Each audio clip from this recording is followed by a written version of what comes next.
Good evening. This is Bible Answers. We're continuing on looking at John chapter 18 tonight. Planning on finishing that up, Lord willing. As always, this is brought to you by the North Columbus Church of Christ located in Columbus, Mississippi. Our website scrolling below me is northcolumbuschristians.com. We also have a YouTube page, it's North Columbus Church of Christ, and there you can find all of our past videos there. So I believe it's you can subscribe and you can be notified of those videos as well. And so a lot of ways in which you can tune in here. And as always, this is a live show. If you got any questions or comments, feel free to leave them here. Now I'll try to respond to them. And so last week we started in John chapter 18, and ultimately this was Jesus' arrest. He's getting close to being crucified, so he was arrested. He was betrayed by Judas, and where we ended at is I guess you say the beginning of his trial, if you could call it a trial. And so he is being, I guess, interrogated by Annas, who was related to Caiaphas. So Annas was a high priest. We currently Caiaphas is said to be the high priest at this time, and we see where Jesus is speaking to him, and we ended up where someone struck Jesus. We see it here on the screen here with the palm of his hand, and he asked Jesus why he answered the high priest like that. Uh, Apparently, they took that as kind of a smart aleck answer and how he responded. But what he said was true there, and so you could watch those. You can also watch last week's show on Facebook, and we'll have that on up on YouTube as well. And so, looking at verses 23 through 27, that's where we'll begin tonight. It says, Jesus answered him, if I had spoken evil, bear witness of the evil, but if well, why do you strike me? Then Annas sent him bound to Caiaphas the high priest. Now Simon Peter stood and warmed himself. Therefore they said to him, you are not also one of his disciples, are you? He denied it and said, I am not. One of the servants of the high priest, a relative of him whose ear Peter cut off, said, did I not see you in the garden with him? Peter then denied again, and immediately a rooster crowed. So we see Jesus, and it tells back into last week's lesson where Jesus basically was telling them, hey, I'm out in the open. I'm being transparent about what I teach. I was out there teaching them amongst you. Really say, really what's the big issue here? And then Jesus answered, saying, after he was hit, he says, if I have spoken evil, tell me, bear witness of this evil. Tell me where I have spoken evil. And if I've spoken the truth, why do you strike him? And of course, we see the end result of that didn't seem as though anybody had a response to that. And so nobody could deny the things which Jesus has said. They may have not have liked them, but they could not say that they were false. And so he was sent to Caiaphas, but then we're taken back to Peter here.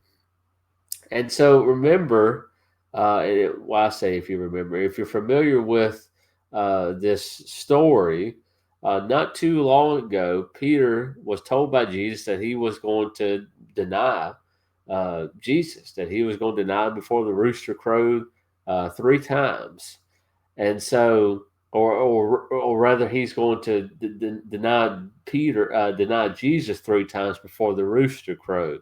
Okay, and so Peter obviously did not believe that, but we see going back to Peter, he's already denied Jesus. We see here that he's uh, denied him the second time here.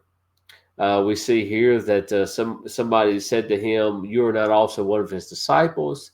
He denies it, and then we see where a relative of Malchus, the guy whose ear Peter cut off, not just too far removed from this situation, basically says, he says, "Did I not see you with the garden with him? I saw you there," and he denies it again. And so here we see where he has denied him 3 times, 2 times here, another time earlier that we don't have here on the screen. But we see again what Jesus said was true. And so Peter, at one time, saying he's going to die for Jesus, he said, we see where he was going to fight, and he did cut off somebody's ear trying to protect Jesus. But we see this 180 degree turn with Peter, that he went from bold to really a coward here, in which he was denying Jesus. And so I think that's a lesson for us that it's very easy. It's we don't need to get into a mindset of, well, I'll do whatever it takes. There's never going to be a situation in which I falter. I think we need to look back at this example and understand how easy it is to get ourselves in this situation, in which we can be bold at some point, but then when the rubber meets the road, we can falter, and so we have to recognize this and be prepared for that. And so, just like what Jesus predicted before the rooster crowed, Peter has denied him 3 times. Now, we don't see what he did after this here in John, but we do see some of the aftermath in the other Gospels of how he reacted to this once he realized that he has denied him, and he has done exactly what Jesus said he was going to do. So we pick up in verses 28 through 30. It says, Then they led Jesus from Caiaphas to the praetorium, and it was early morning. But they themselves did not go into the praetorium, lest they should be defiled, but that they might eat the Passover. Pilate then went out to them and said, What accusation do you bring against this man? They answered and said to him, If he were not an evildoer, we would not have delivered him up to you. So he was at Annas. He was in Annas's presence.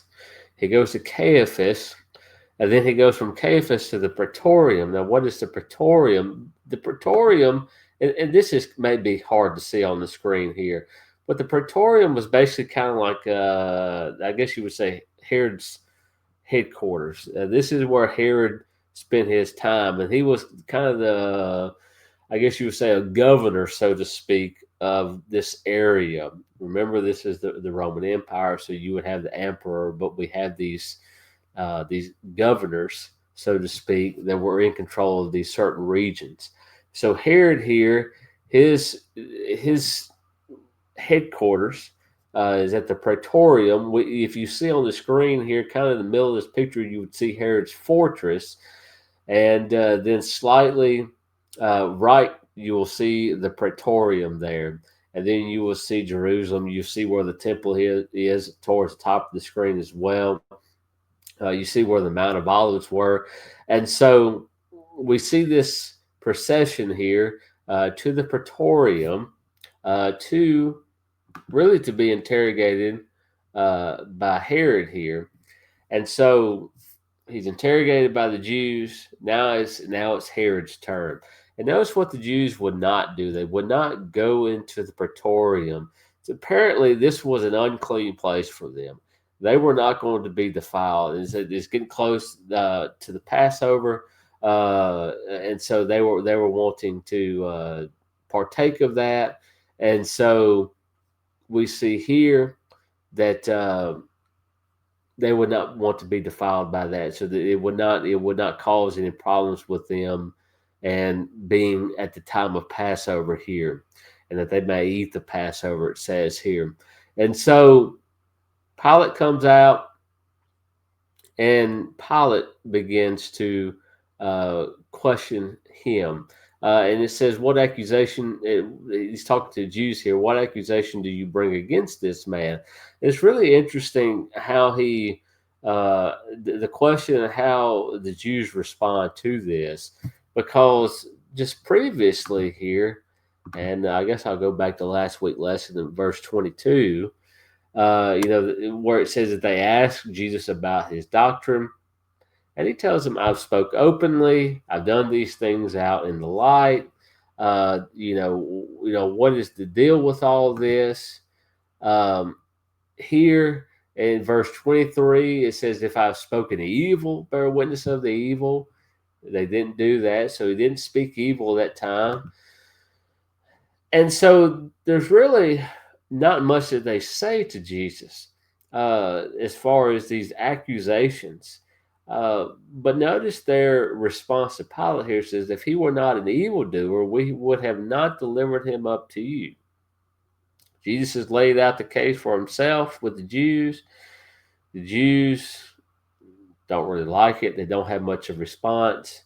But when they go to Pilate, they say, well, it's obvious that he's an evildoer. We wouldn't have brought him up here if that wasn't the case. And we'll see later on that I think it's pretty clear that Pilate kind of knows what's going on here. That this is kind of a silly situation, and Pilate knows that the Jews really don't have a case against Jesus. And so that takes us into verses 31 through 35. It says, then Pilate said to them, you take him and judge him according to your law. Therefore the Jews said to him, it is not lawful for us to put anyone to death, that the saying of Jesus might be fulfilled, which he spoke, signifying by what death he would die. Then Pilate entered the praetorium again, called Jesus, and said to him, are you the king of the Jews? Jesus answered him, are you speaking for yourself about this, or did others tell you this concerning me? Pilate answered, am I a Jew? Your own nation and the chief priests have delivered you to me. What have you done? Pilate doesn't want anything to do with this. He tells the Jews, judge them according to your law. But notice, this is fascinating, that the Jews said it's not lawful for us to put anyone to death. They want him to die. And it's just really interesting, I don't know if mind games is the right word, but just the links and the all the loopholes and the technicalities and the stretching of the imagination that the Jews do here to really take down Jesus, and they won't put him to death. Pilate says, "Hey, you judge him according to your law." They say it's not legal for us to do this, but notice what it does do. So the Jews' response here, they want the Romans to take care of Jesus. They want them to execute Jesus. And so it tells us about what the execution is going to look like. And it foretells of the execution by crucifixion, which the person is going to be basically lifted up on a wooden cross. And so they're going to be lifted up off the ground. And what's important about this is Jesus has already talked about ultimately how he was going to die. I believe it was back in John chapter 12. He talks about he's going to be lifted up and he's going to draw people to himself. I believe that's what it says. But this idea of him being lifted up from the earth. And so by the Jews are saying that they want the Romans to take care of Jesus is going to give us some idea of what his execution is going to look like. And John here is making the point saying Jesus has already talked about this. It's going to fulfill which he spoke, signifying by what death he would die. That the Romans are not going to stone him or anything of that matter. The Romans would crucify him. And so, again, Jesus has already foretold this. He's prophesied of this. This would be him him fulfilling that prophecy here. And so John makes it clear. Again, these prophecies are important for us to look at. They verify who Jesus is, just like the miracles do. And John's making this point here that, hey, he's already said this before, earlier, and now he's fulfilling what he has already said. Jesus knew how he was going to die. And so the Jews here, again, they want the Romans to take care of this. We see here that Pilate goes to the praetorium again. He calls Jesus, asks him if he's the king of the Jews. And I think again, this kind of shows some of the misconceptions that people had about the Messiah, and I think these misconceptions are easy to come to. The Bible talks about this Messiah, and it seems to paint the picture of this person that they're going to free the Jews from any type of oppression. He's going to take them back to their glory days. But those statements are not talking about taking care of any physical oppression or physical ailment. That the Messiah is going to free men from their sins. They're going to be free from that oppression. And so a lot of people had in their minds that he was going to be a ruler. He's going to set up a kingdom here on earth. And that's not what he had in mind. And so this Messiah would be seen as a king. I think this is what Pilate here is getting at, that he's describing Jesus as a king of the Jews. He's asking him, "Are you the king of the Jews?" And again, we see Jesus' response, asking him why he's asking this. Pilate saying basically saying he's not a Jew. What have you done? And so that takes us into verses 36 through 38. And it says, Jesus answered, "My kingdom is not of this world. If my kingdom were of this world, my servants would fight so that I should not be delivered to the Jews. But now my kingdom is not from here." Pilate therefore said to him, "Are you a king then?" Jesus answered, "You say rightly that I am a king. For this cause I was born, and for this cause I have come into the world, that I should bear witness to the truth. Everyone who is of the truth hears my voice." Pilate said to him, "What is truth?" And when he had said this, he went out again to the Jews and said to them, "I find no fault in him at all." Pilate asked if he's a king. Jesus wants to know why he's asking it. Pilate basically saying, "Hey, I'm not a Jew. I don't have nothing to do with these people." And Jesus responds. Notice where his kingdom is, what he is going to rule. He says, "My kingdom is not of this world." And if his kingdom was of the world, the servants would fight. So think back to what Peter did. If he was planning on usurping Rome, setting up shop in Jerusalem, his servants would be out fighting. Peter would still be out fighting. But he tells Peter to put up his sword. None of that's going to happen. And so it speaks of this different type of kingdom. And so he says that his kingdom is not of this world. And he says, "My kingdom is not from here" as well. So he has no plans of setting up a kingdom here on earth. Pilate then asks if he was a king. Jesus says, yes. He says, "You say rightly that I'm a king."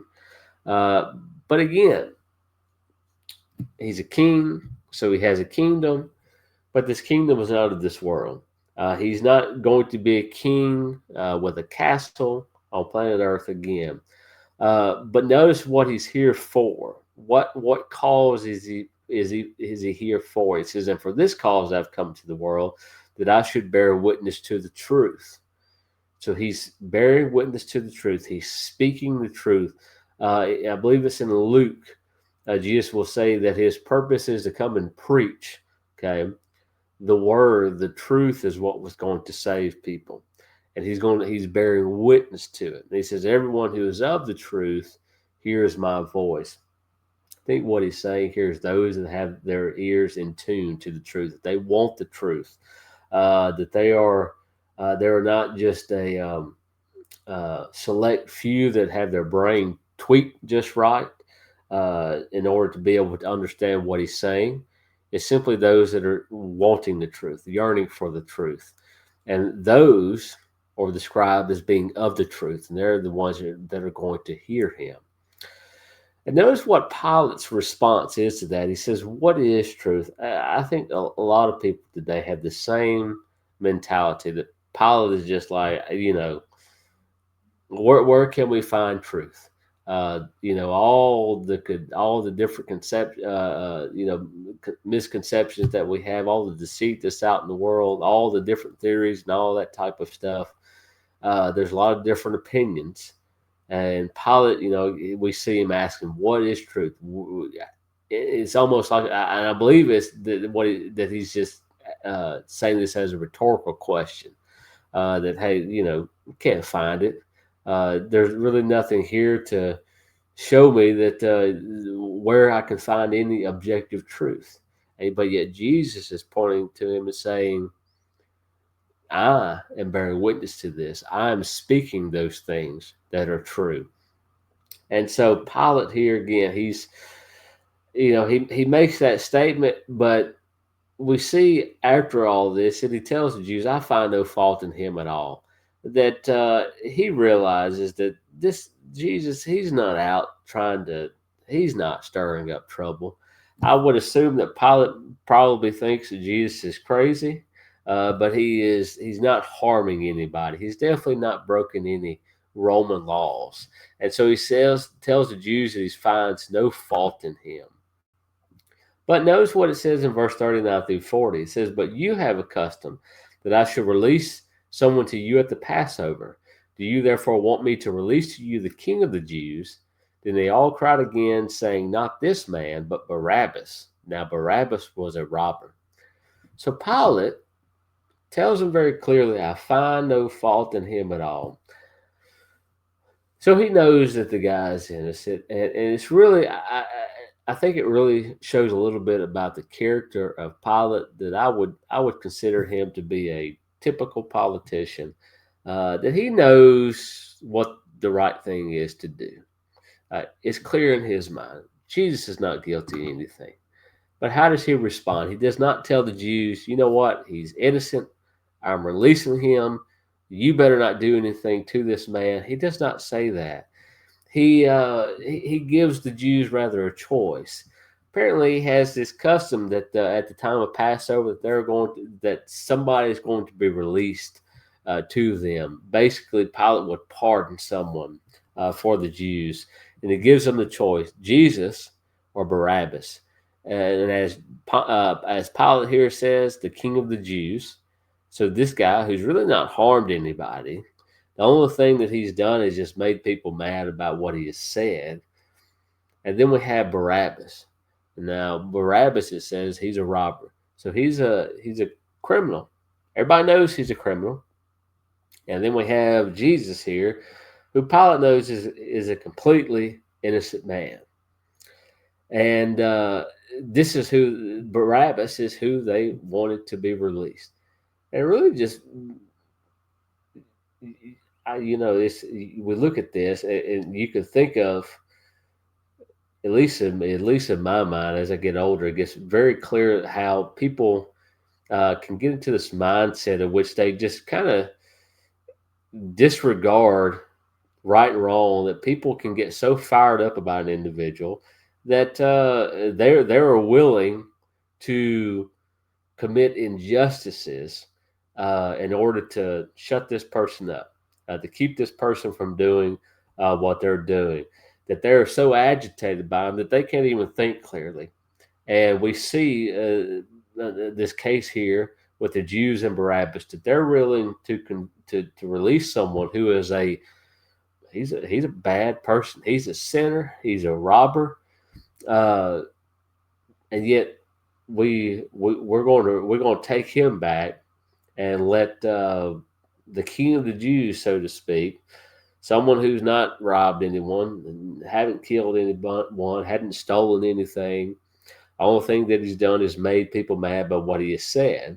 And this is the one in which they're going to execute. And so we see the injustice of it. We see, and I think it's a warning for us that of how things can really, really how our mind and how we think can just really be warped. And how if we just get our mind made up that we're going to get rid of somebody, or we want this person to stop speaking, it gets to a point where people are willing to commit really atrocities so that they can be silenced. And we see what people are willing to do, and how they wrap their mind around it, or justify it rather, And of course, I'm sure the Jews here they could come up with reason after reason justifying what they're going to do, and we see that they're willing to compromise, not necessarily here in what we've seen, but we here in John here, but we can see other examples in different parts of John, or even in the different gospels, in which they are willing to compromise their own law or their own scruples in order to get Jesus.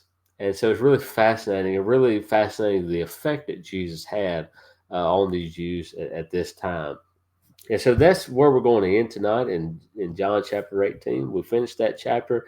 We're going to look at John chapter 19 at the next show. And so I hope this has been useful for everyone. Again, if you got questions, comments, we're at the end. But if you got a question or comment at a later time, comment and I'll try to respond to it.